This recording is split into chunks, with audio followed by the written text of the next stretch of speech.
ይህ የተከታተላችሁት ቪዲዮ በአዲግራት ከተማ የወታደራዊ አፈሳውን በተመለከተ በወጣቶች የተደረገ ሰላማዊ ሰልፍ ነው።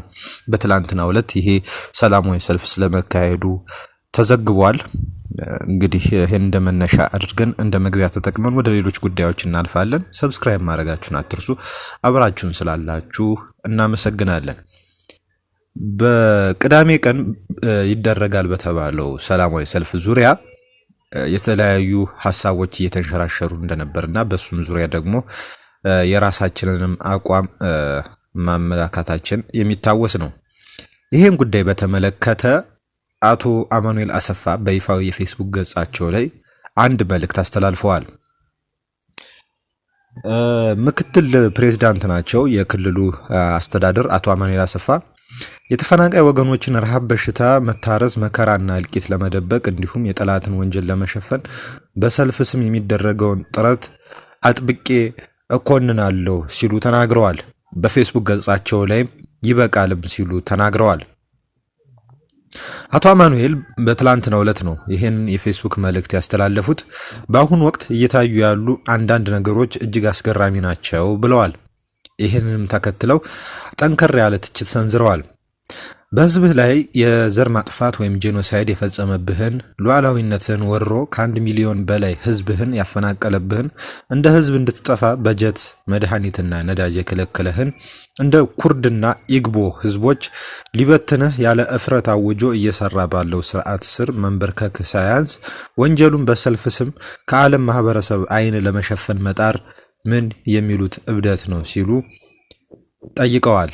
ይህም መልእክት ያስተላለፉት ለነገው ዕለት በሚደረገው ሰላማዊ ሰልፍ ላይ በአስተባባሪነትም ሆነ በተሳታፊነት ለሚገኙ የትግራይ ልሂቃን ነው። ወረድ ይሉና ምክትል ፕሬዝዳንቱ ጊዜያዊ ለሆነ ጥቅም ሲባል በራስ ህዝብና አገር ላይ የማይሻር ጥፋት መፈጸም ተገቢ አይደለም ሲሉም ተናግረዋል። ለሚያልፍ ነገር ተብሎ በህዝብህና በአገርህ ላይ የማይሻር ጥፋት ትፈጽማለህን? የተፈናቃይ ወገኖችህን ረሃብ፣ በሽታ፣ ራቁትነት ወይም መታረዝ፣ መከራና እልቂት ለመደበቅስ እስከዚህ ድረስ ትሰክራለህን? ትክዳለህን? ሲሉ አቶ አማኑኤል አሰፋ ጥያቄያቸውን በተከታታይ ያቀርባሉ። የብልጽግና ወንጀል በሰልፍ ግርግርና በማህበራዊ ሚዲያ ቅስቀሳ ሊደበቅ የማይችል ጥቁር ታሪክ ነው በማለት አቶ አማኑኤል አሰፋ መልእክታቸውን አጠቃለዋል። ይሄ የሰላማዊ ሰልፍ ፍጥጫ ጉዳይ በትላንትናው ዕለት የትግራይ ክልላዊ መንግስት የፕሬዝዳንት ጽህፈት ቤት በፌስቡክ ገጹ ላይ ያስተላለፈው መልእክት ነበረ። በዚሁ መልእክት ላይ ይህን ሰላማዊ ሰልፍ በእጅጉ የሚኮንን የሚቃወም ሐሳብን ያዘለ ይዘት ያለው መግለጫ ነው የተላለፈው። ተመሳሳይ ነው። አቶ አማኑኤል አሰፋ ካሉት አንጻር በሐሳብ ይዘት እጅጉን ተመሳሳይ ናቸው። እንግዲህ ይህንን ትችት በተመለከተ የሰላማዊ ሰልፉ አስተባባሪ አካላት ማለትም የትግራይ የሰላምና ለውጥ ምክር ቤት በተባለው ተቋም ውስጥ ስር የሚንቀሳቀሱት ፖለቲከኞች ምንም አይነት ምላሽ አልሰጡም። በትላንትናው ዕለት እንደዘገብነው ከሆነ በካሌብ ሆቴል ስለዚህ ሰላማዊ ሰልፍ በተመለከተ መግለጫ ለመንግስትና ለግል መገናኛ ብዙሃን ሰጥተዋል። በዚህ ሰላማዊ ሰልፍ ላይ አፈና ይብቃ አፈሳ ይቁም የሚል መሪ ቃል እንዳለው ነው የተናገሩት። በዋናነት ያነጣጠረው ይሄ ይፈጸማል እየተባለ እየተነገረለት ያለውን ወታደራዊ አፈሳና በክልሉ የተለየ ሐሳብ ያላቸውን ሰዎች የማፈን ሁኔታን ለመቃወም እንዳለመ ነው የተናገሩት። በተረፈ ግን በምዕራብ ትግራይ በኩል ስላለው የወሰን ውዝግብ በተለያዩ አካባቢዎች ተፈናቅለው ስለሚገኙ የትግራይ ተወላጆች ጉዳይ በሰላማዊ ሰልፉ ላይ ይነሳ አይነሳ እስካሁን የታወቀ ነገር የለም። ከሰልፉ አስተባባሪዎች መረጃዎችን ካገኘን ለእናንተ ይዘን እንቀርባለን። ይሄ ሰላማዊ ሰልፍ በመቀሌና በአዲስ አበባ መካከል ያለውን ፖለቲካዊ ውጥረት በእጅጉ እያሰፋና እያጠናከረ የሚገኝ ክስተት ሆኖ ተመዝግቧል። ከዚህ ሰላማዊ ሰልፍ በኋላስ ምን አይነት የፖለቲካዊ እርምጃዎች ይወሰዳሉ የሚለውን አብረን የምናየው ቢሆንም ነገር ግን ጦርነት ሊቀሰቀስ የሚችልበት አንዱ እድል ይሄ ሰላማዊ ሰልፍ ነው ሲሉ አንዳንድ የፖለቲካ ተንታኞች ይናገራሉ። የፖለቲካ ሰልፉ በዋናነት በአዲስ አበባና በመቀሌ ያለው ፖለቲካዊ ገመድ ወይም ደግሞ እነሱን ያስተሳሰረውን የፕሪቶሪያውን ስምምነት በእጅጉ የበጣጠሰ ሊሆን እንደሚችል ነው የሚገመተው። የፌዴራል መንግስቱ የመገናኛ ብዙሃን ህወሓትን እንደ ቡድንና ከዚህ ቀደም በይፋ አሁን ላይ በድጋሚ ባይጠቀሙትም እንደ ጁንታ አይነት አገላለጽ እየተጠቀሙ እየገለጹ ይገኛሉ። የሚሰሯቸው ምስሎች ወይም ኢንፎግራፊክሶች በእጅጉ የህወሓት አመራሮችን በእጅጉ በጣም ከሰዋዊ ገጽታ አንጻር ያዋረዱ እንደሆኑ ነው የምናየው። ይህም ለጦርነት በር የመክፈቻ አንዱ የሚዲያ ጦርነትም ስለሆነ አንዳንድ ግባት እያገለገለ እንደሆነ ነው እኛ የምንገምተው። እንግዲህ የሰላማዊ ሰልፉ ጉዳይ በነገው ዕለት እንደሚከናወን ነግረናቸዋል።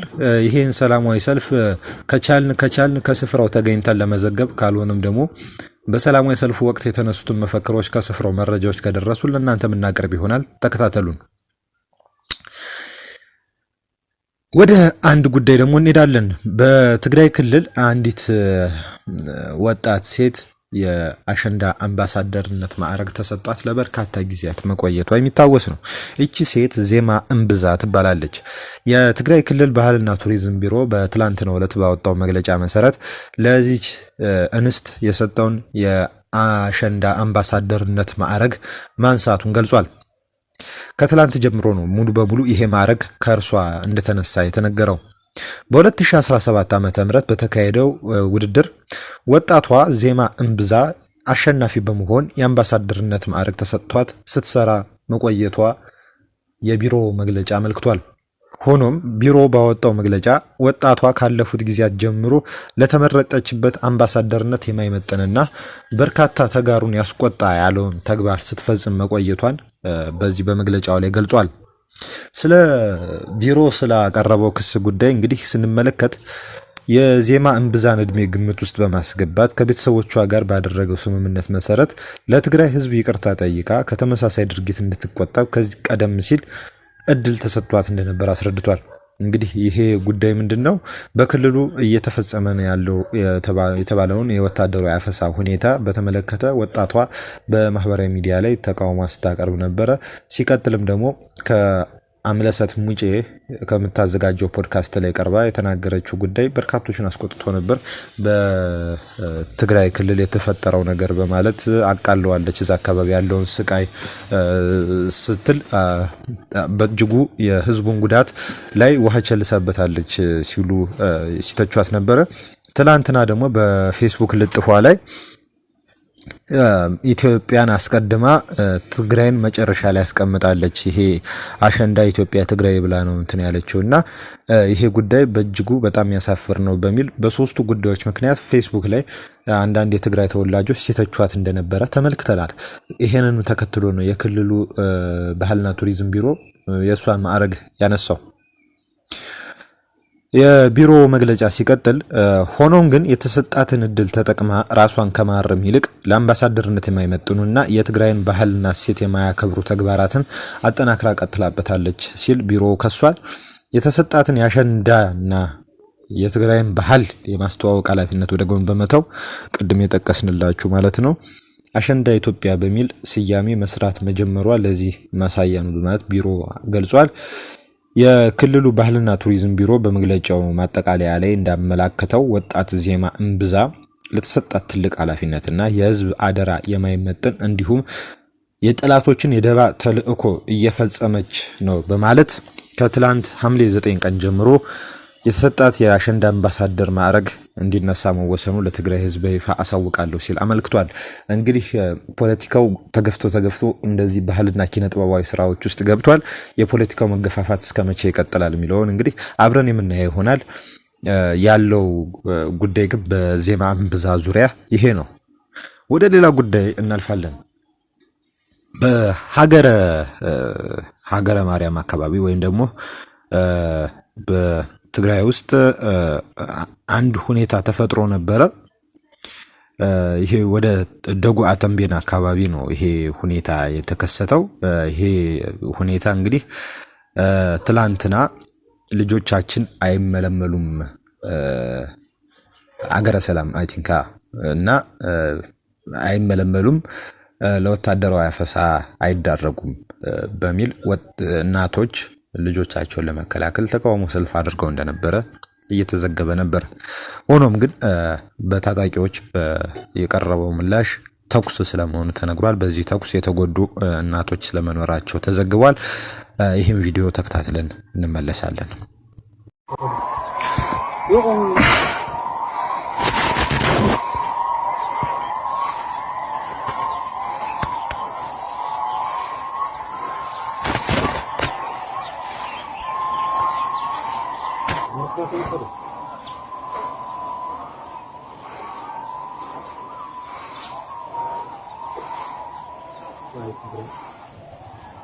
በቪዲዮ ላይ እንዳያችሁት ነው የጸጥታ አካላት ተኩስ ከፍተው እንግዲህ የተፈጠረው ተፈጥሯል። በዚህ ጉዳይ ዙሪያ የክልሉ አስተዳደር የሰጠው ምንም አይነት ምላሽ የለም። በመጨረሻ ለዚህ ሰዓት መረጃ እንዲሆነ በመጨረሻ በፌስቡክ ላይ ምህለላ የሚባል አለ። ትግራይ ውስጥ የሚካሄድ እናቶች ፈጣሪያቸውን የሚለምኑበት መርሃ ግብር ማለት ነው።